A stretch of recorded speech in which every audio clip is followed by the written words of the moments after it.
Shalom, kita akan mempelajari pelajaran sekolah Sabat pada saat ini. Sebelumnya mari kita berdoa.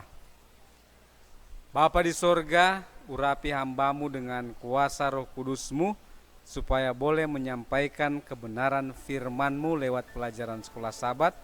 Ampuni dosa kami, dalam nama Yesus Juru Selamat kami, amin. Baik, sepanjang minggu ini kita mempelajari pelajaran dengan judul Hukum dan Kasih Karunia. Nah, ini ada banyak orang yang salah mengerti tentang apa fungsi hukum dan apa itu kasih karunia. Kita sudah mempelajari bahwa hukum itu ada di surga. Kemudian hukum ada di dalam kitab Ulangan yang sebelumnya ada di dalam kitab Keluaran 20 ayat 1 sampai ayat yang ke-17 tentang ke-10 firman. Nah, pada saat ini Rabu 10 November kita akan mempelajari dengan judul Seorang Budak di Mesir. Saudaraku yang kasih, kita mengetahui bahwa hukum itu sudah disampaikan oleh Tuhan kepada Musa dan Musa kepada bangsa Israel. Jelas di dalam Keluaran 20 ayat 1 sampai ayat yang ke-17. Nah, itu diulangi di dalam kitab Ulangan pasal yang kelima.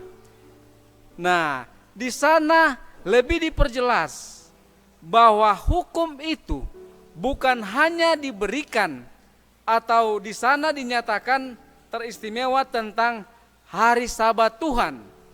Pada saat Tuhan memberikan hari Sabat kepada bangsa Israel, karena dulunya pada saat mereka sebagai budak di Mesir, mereka tidak bisa merayakan hari Sabat. Tetapi hari Sabat itu sudah ada dari penciptaan.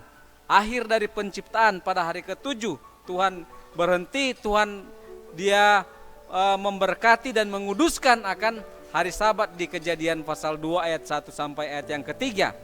Tetapi akhirnya pada saat bangsa Israel yang merupakan bangsa pilihan Tuhan, mereka diperbudak di Mesir, maka mereka tidak bisa merayakan hari Sabat Tuhan yang suci.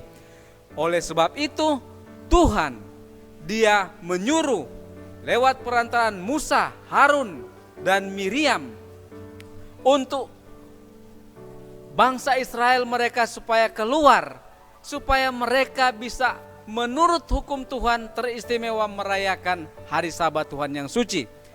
Makanya itu ditambahkan bahwa dulunya mereka juga adalah sebagai budak di Mesir. Nah, saudaraku yang kasih, bagaimana hubungan hari Sabat atau hukum dengan kasih karunia? Hukum itu fungsinya, hukum Tuhan itu adalah penunjuk dosa. Di 1 Yohanes 3 ayat 4 bahwa dosa adalah pelanggaran terhadap hukum Tuhan. Nah, bagaimana dengan kasih karunia? Kasih karunia itu adalah pemberian Tuhan kepada manusia yang seharusnya tidak layak untuk menerimanya, yaitu anugerah keselamatan. Jadi hubungannya sehubungan dengan bangsa Israel. Pada saat Tuhan dia menyelamatkan bangsa Israel keluar dari tanah Mesir, kemudian melewati Laut Merah, dan di Gunung Sinai Tuhan menyampaikan hukumnya. Jadi Tuhan selamatkan, kemudian Tuhan kasih hukumnya. Jadi hukum itu tidak menyelamatkan, kasih karunia Tuhan yang menyelamatkan, sehingga pada saat bangsa Israel menerima keselamatan itu, maka buahnya itu mereka akan menurut hukum Tuhan dengan kasih. Saudaraku yang kasih, kalau kita melihat pelajaran sekolah Sabat ini, bahwa kasih karunia yang Tuhan berikan kepada bangsa Israel itu harus mereka juga nyatakan kepada orang-orang di sekitarnya.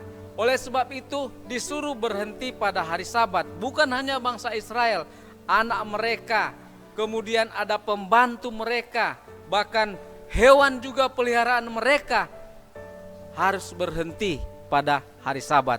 Menyatakan berarti mereka mengakui bahwa kasih karunia untuk semua orang. Nah, kalau kita membaca di dalam buku Matius 18 ayat 21 sampai 35, di sana itu berbicara tentang pengampunan, bahwa kasih karunia Tuhan memberikan kita pengampunan. Oleh sebab itu, kita juga wajib mengampuni orang-orang yang bersalah kepada kita. Di era yang serba modern pada sekarang ini, maka ini mungkin sangat kurang atau bahkan jarang diterapkan di dunia-dunia sekuler.